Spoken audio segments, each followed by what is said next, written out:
Hello everyone. In this video, I'll guide you through how to fix Canva not working on your device. If Canva is freezing, loading forever, or refusing to open, the first thing you should do is check your internet connection, because Canva needs a stable connection to work properly. Next, refresh the page or restart the Canva app completely. Temporary glitches often cause the app to stop responding. You should also clear your browser cache or app cache, because corrupted data can create loading problems and crashes. Another useful fix is updating Canva to the latest version from the App Store. Older versions sometimes become incompatible after new updates. If you are using a browser, switching to Google Chrome or another supported browser may improve performance immediately.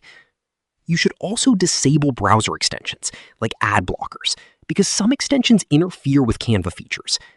Restarting your device can help as well.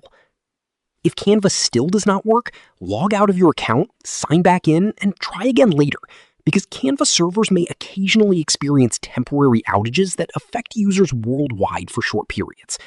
Subscribe to the channel for more videos.